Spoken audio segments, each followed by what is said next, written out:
नमस्कार दोस्तों, मैं राजेश भार्गव स्वागत करता हूं आप सभी का एक बार फिर से आपके अपने एजुकेशनल चैनल एंट्रेंसियोलॉजी पर।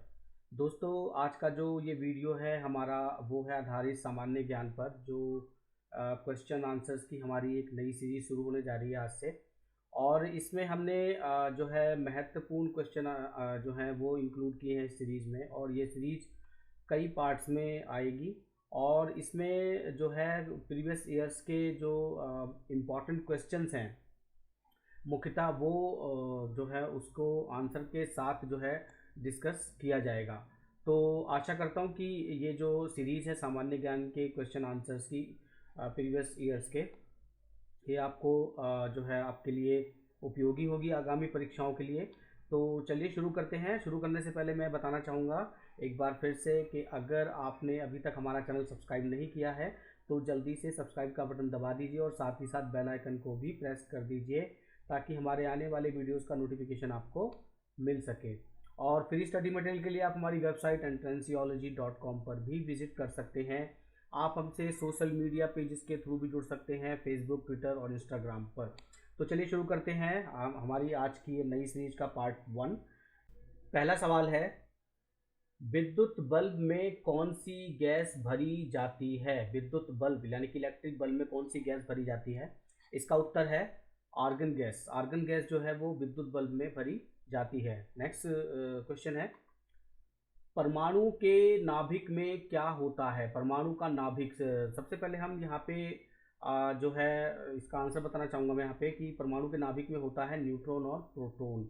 अगर हम डिस्कस करें इसको तो जो परमाणु होता है उसमें क्या होता है, जो इसका एक केंद्र होता है, सेंटर में जो होता है न्यूट्रॉन और प्रोटॉन होते हैं, और जो इलेक्ट्रॉन्स होते हैं वो उसके चारों तरफ जो है चक्कर लगाते हैं।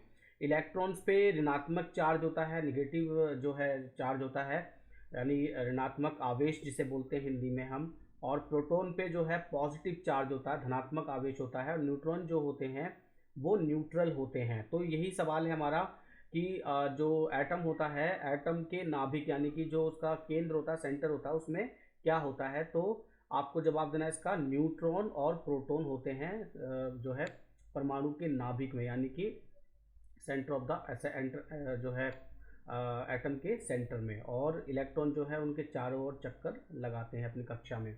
नेक्स्ट क्वेश्चन है हमारा, भारत में तेल की खोज सर्वप्रथम कहाँ की गई थी? भारत में यानी कि इंडिया में तेल की खोज जो है सर्वप्रथम कहाँ पर की गई थी ऑयल की? तो इसका उत्तर है डिगबोई। डिगबोई यानी कि असम, जो कि असम राज्य में है। यहाँ पर जो है तेल की जो है खोज भारत के अंदर सबसे पहले हुई थी। और डिगबोई जो है एशिया का भी जो है सबसे पहला जो है ऑयल रिफाइनरी जो है लोकेशन है, यानी कि डिगबोई में ही एशिया में भी सबसे, एशिया महाद्वीप में सबसे पहले जो है ऑयल रिफाइनरीज का यूज़ किया गया था। ऑयल की जो ड्रिलिंग है वो सबसे पहले डिगबोई असम में ही हुई थी एशिया में। और असम का जो तेल नगरी के नाम से भी इसको जाना जाता है। तो इसका आंसर आप देंगे, भारत में तेल की खोज सर्वप्रथम कहाँ की गई थी? इसका उत्तर है डिगबोई असम में। नेक्स्ट क्वेश्चन की तरफ बढ़ते हैं। नॉन स्टिक बर्तन यानी कि जो नॉन स्टिक यूटेंसिल्स होते हैं हमारे, जो जिसमें खाना बनाते हैं हम, जो चिपकता नहीं है, आपने देखा होगा खाना जो है उसमें कि ऊपरी परत जो उसका सरफेस होता है किसकी बनी होती है? मतलब कौन सी जो है मिश्रण या कोई भी जो कौन सा मटेरियल जो है वो लगा होता है उसके ऊपर कि वो खाना जो है चिपकता नहीं है जिसके कारण? तो इसका उत्तर है दोस्तों टेफ्लॉन। टेफ्लॉन एक सिंथेटिक केमिकल होता है, इसको कहें तो हम, ये एक सिंथेटिक केमिकल है। ठीक है। और ये जो सिंथेटिक केमिकल है वो कार्बन और फ्लोरीन का बना हुआ होता है, फ्लोरीन का बना हुआ होता है। और इस टेफ्लॉन की वजह से ही जो है वो जो बर्तन की जो परत होती है, जो उसका सरफेस होता है, वो नॉन स्टिक होता है। मतलब कि मतलब नॉन स्टिक होता है, उस पर खाना जो है चिपकता नहीं है। कई बार तो ऐसा होता है कि कुछ लोग बिना ऑयल के ही उस पर कई सारी ऐसी चीज़ें बना लेते हैं जो ऑयल के साथ बनती है, लेकिन फिर भी वो खाना जो है वो उस पर चिपकता नहीं है। और टेफ्लॉन की वजह से वो नॉन स्टिक होता है। अगला क्वेश्चन की ओर हम बढ़ते हैं।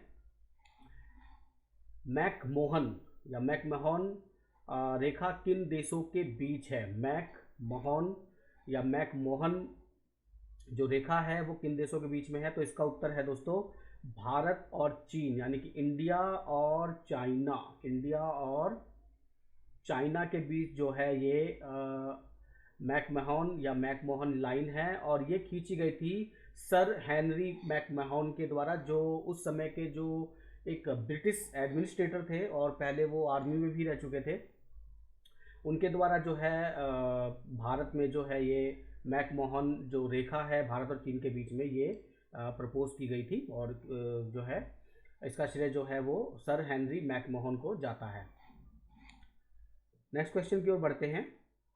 अन्नपूर्णा पर्वत शिखर, जो अन्नपूर्णा माउंटेन जो शिखर है कहाँ स्थित है? तो इसका उत्तर है नेपाल। नेपाल जो भारत का हमारा जो है उत्तरी पड़ोसी है, नॉर्थ वाला पड़ोसी है। नेपाल जो है भारत का पड़ोसी है, और अन्नपूर्णा पर्वत शिखर जो है वो नेपाल में स्थित है। नेक्स्ट क्वेश्चन की ओर बढ़ते हैं। बास्केटबॉल, एक बास्केटबॉल टीम में कितने खिलाड़ी होते हैं? बास्केटबॉल एक खेल है जिसमें पूछा गया है, जैसे क्रिकेट में 11 खिलाड़ी होते हैं क्रिकेट की टीम में, उसी तरह से पूछा गया कि बास्केटबॉल में कितने खिलाड़ी होते हैं एक टीम में? तो इसका उत्तर है 5 खिलाड़ी जो है 5 प्लेयर्स जो होते हैं वो बास्केटबॉल की जो टीम में होते हैं। नेक्स्ट क्वेश्चन की ओर बढ़ते हैं। भारत में कौन सा राज्य सामान्य नमक कॉमन साल्ट का सबसे बड़ा उत्पादक है? भारत में जो है इंडिया में कौन सा राज्य सबसे बड़ा नमक का उत्पादक है? तो इसका उत्तर है दोस्तों गुजरात। गुजरात में जो है भारत का जो है एक बहुत बड़ा परसेंटेज जो है उसका उत्पादन होता है, और गुजरात कॉमन साल्ट के मामले में नंबर 1 पर आता है। उसके बाद भी अगर मैं 4 अन्य जो स्टेट्स हैं उनकी बात करूं तो उसमें आपका ये जो है तमिलनाडु है, तमिलनाडु में भी नमक ज़्यादा होता है भारत में, राजस्थान में भी ज़्यादा होता है। अगर मैं बात करूं तो ये आंध्र प्रदेश और महाराष्ट्र में भी ये उत्पादन ज़्यादा होता है। और अगर हम ऐसा कहें कि ये जो गुजरात समेत ये जो 4 स्टेट मैंने बताई, ये 5 टॉप प्रोड्यूसर हैं सामान्य नमक के भारत के अंदर। और गुजरात में जो जगह है नमक के लिए जो फेमस है, जहाँ पे ज़्यादातर प्रोडक्शन होता है जो इसे सामान्य नमक का, वो है खारा घोड़ा, और जैसे खारा घोड़ा घोड़ा हो गया, और ये आपका भावनगर हो गया, पोरबंदर हो गया, रन ऑफ कच्छ हो गया। तो ये जो जगह हैं गुजरात में ये फेमस हैं सामान्य नमक के प्रोडक्शन के लिए गुजरात के अंदर। और ये 5 स्टेट्स जो हैं, अगर क्वेश्चन पूछा जाता है कि टॉप 5 स्टेट्स, जैसे कोई भी थ्योरेटिकल क्वेश्चन आता है या किसी तरह का, तो आपको ये 5 स्टेट्स पता होनी चाहिए। ये इंपॉर्टेंट है कि जो सामान्य कॉमन साल्ट है, सामान्य जो नमक है, उसका जो प्रोडक्शन होता है वो सबसे ज़्यादा कौन करता है? तो ये है गुजरात, और आपका तमिलनाडु, राजस्थान, आंध्र प्रदेश और महाराष्ट्र। ठीक है, आप इसकी इनकी परसेंटेज देख लीजिएगा कि परसेंटेज वाइज इसमें क्या है, बट टॉप 5 जो है ये माने जाते हैं कि यहाँ पर जो है सबसे ज़्यादा जो है भारत में प्रोडक्शन होता है सामान्य नमक का।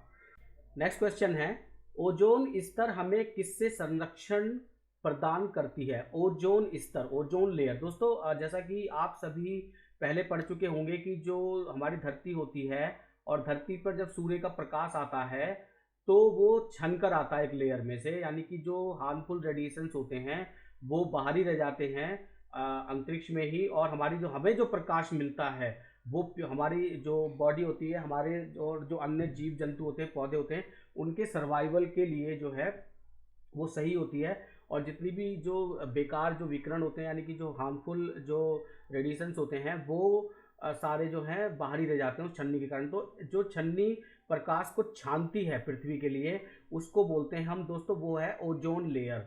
ओजोन लेयर जो है वो प्रकाश को छानती है हमारे लिए, जो है धरती पर आने से सूर्य के जो विकिरण होता है। और इसका जो फॉर्मूला, केमिकल फॉर्मूला होता है वो होता है O3। तो अगर ये ओजोन लेयर ना हो, उसी से संबंधित सवाल है कि ओजोन स्तर हमें किससे संरक्षण प्रदान करती है। मान लीजिए ये ओजोन लेयर ना हो तो क्या होगा, हार्मफुल जो विकिरण है वो रेडिएशन जो है वो हमारे शरीर पर पड़ेगा, जीव जंतु पर पड़ेगा, और कई तरह के जो है बुरे प्रभाव शरीर पर होंगे।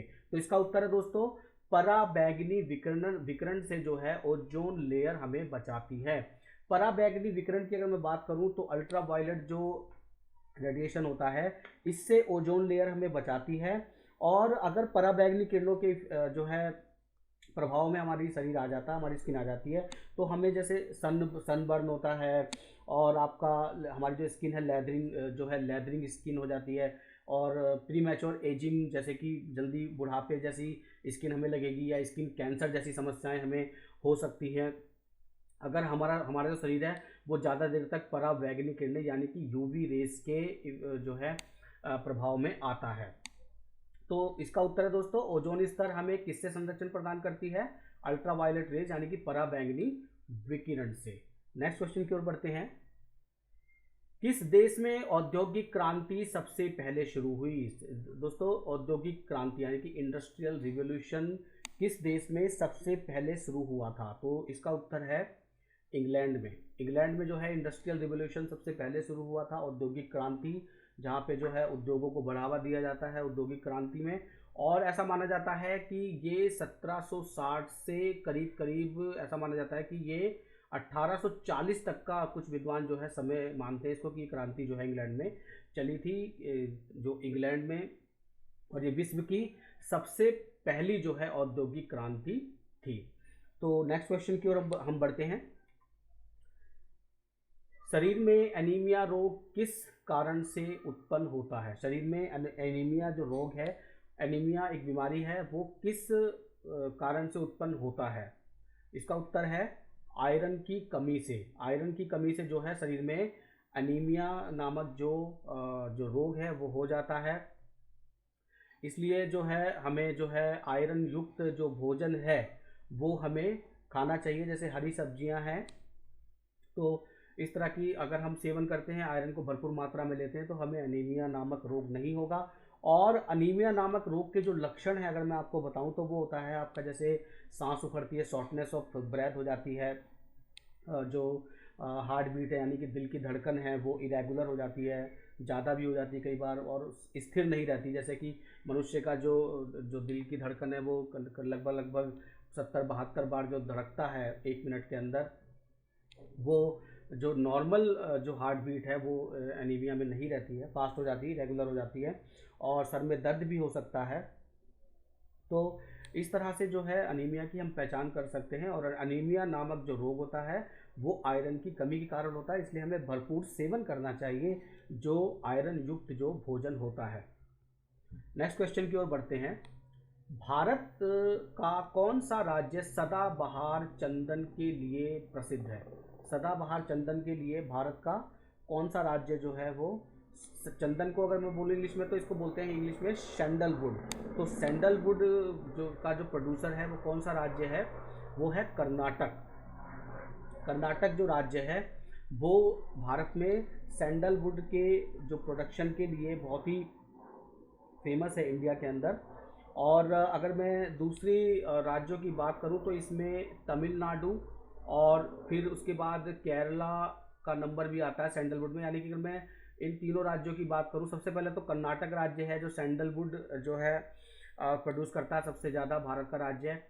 उसके बाद अगर मैं इन 3 राज्यों को बात करूं तो ये लार्जेस्ट प्रोड्यूसर हैं सैंडलवुड यानी कि चंदन के।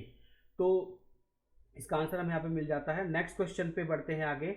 किस नदी को चीन का शोक, सोरो ऑफ चाइना कहा जाता है? सोरो ऑफ चाइना। सोरो ऑफ चाइना की बात करने से पहले दोस्तों, एक भारत में एक नदी भी है कोसी, जो बिहार में है, और बिहार में जो कोसी नदी है उसमें बाढ़ आ जाती है, ठीक है, हर साल फ्लड आ जाता है उसमें जो है। तो उस जो है काफ़ी उसमें मतलब एक तरह से हानि बहुत हो जाती है, जान माल की कह सकते हैं इसको, कोसी नदी जो बिहार में है उसके कारण। तो उसको बिहार का शोक कहा जाता है कोसी नदी को। इसी तरह से चाइना में भी एक रिवर है जिसे चाइना का शोक कहा जाता है। जो नदी है इसमें फ्लड आता है और ये हर बार अपना जो कोर्स है, अपना जो रास्ता है वो बदल लेती है। तो उस नदी का नाम है दोस्तों वांगो।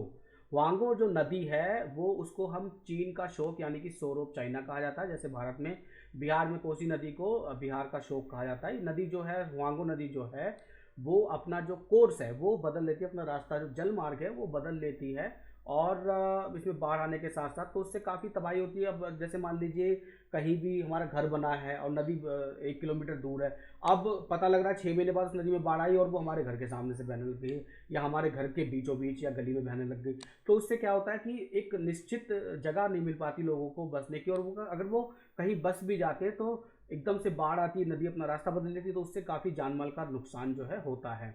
ठीक है, तो इसको जो हुआंगो नदी है उसको जो है चाइना का शोक कहा जाता है। नेक्स्ट क्वेश्चन है दोस्तों, नेताजी सुभाष राष्ट्रीय खेल संस्थान कहाँ स्थित है? नेताजी सुभाष राष्ट्रीय खेल संस्थान यानी कि NIS, Netaji Subhash national institute of sports. तो इसका उत्तर है दोस्तों पटियाला। पटियाला है पंजाब में जो है नेताजी सुभाष राष्ट्रीय खेल संस्थान स्थित है। और नेक्स्ट क्वेश्चन की ओर बढ़ते हैं हम दोस्तों। जहांगीर ने किस कला को संरक्षण दिया था? जहांगीर जो है एक मुगल शासक था, मुगल एम्परर। ठीक है, मुगल एम्परर था और ये 4th नंबर का था। इससे पहले जो है बाबर हुआ था, बाबर के बाद आपका जो है हुमायूं हुआ था, हुमायूं के बाद आपका अकबर हुआ था, अकबर के बाद जो है वो जहांगीर हुआ था। ठीक है, तो इस तरह से ये जो है जहांगीर क्वेश्चन है, जहांगीर ने किस कला को संरक्षण दिया था? और तो इसका उत्तर पहले हम देख लेते हैं फिर डिस्कस करते हैं इसको। और चित्रकला को जो है जहांगीर ने जो है वो संरक्षण दिया था। और जहांगीर का जो शासनकाल माना जाता है दोस्तों वो है 1605 से लेके 1627, यानी कि जो उसकी मृत्यु हुई थी वो जो हुई थी 1627 में हुई थी। और जहांगीर के काल में चित्रकला को जो है बहुत संरक्षण दिया गया था, कला को बहुत प्रेम किया गया था, खासतौर पर चित्रकला को। और चित्रकला का जो काल है जहांगीर के समय में, ऐसा माना जाता है कि वो एक सुनहरा समय था जो चित्रकला के लिए, जो जहांगीर का जो समय था, यानी कि जब जहांगीर एम्परर था 1605 से और 1627 के बीच में। तो इसका जवाब हमें यहाँ पे मिल जाता है, जहांगीर ने किस कला को संरक्षण दिया था? इसका उत्तर है चित्रकला को। और जहांगीर कौन था? जहांगीर जो है वो एक मुगल एम्परर था और वो 4th नंबर का जो है मुगल एम्परर यानी कि मुगल शासक था। Thanks for watching. For more questions please watch part 2। तो दोस्तों ये वीडियो आपको कैसा लगा प्लीज़ कमेंट करना ना भूलें, और अगर आपको ये वीडियो पसंद आया तो प्लीज़ इसे लाइक और शेयर जरूर करें। और अगर चैनल पर नए आए हैं तो प्लीज़ हमारे चैनल को सब्सक्राइब करिए और साथ ही साथ बेल आइकन को भी प्रेस करिए ताकि हमारे आने वाले वीडियोस का नोटिफिकेशन आपको मिल सके। और दोस्तों फ्री स्टडी मटेरियल के लिए आप हमारी वेबसाइट entrenciology.com पर भी विजिट कर सकते हैं। आप हमसे सोशल मीडिया पेजेस के थ्रू भी जुड़ सकते हैं, और हमारे सोशल मीडिया पेजेस के जो एड्रेसेस हैं वो स्क्रीन पर दिए हुए हैं, फेसबुक, ट्विटर और इंस्टाग्राम के। तो दोस्तों मिलते हैं बहुत जल्दी एक और अच्छे से वीडियो में, एक और अच्छे से टॉपिक के साथ। तब तक के लिए स्टडी करते रहिए एंट्रेंसियोलॉजी के साथ। मैं हूँ राजेश भार्गव। नमस्कार।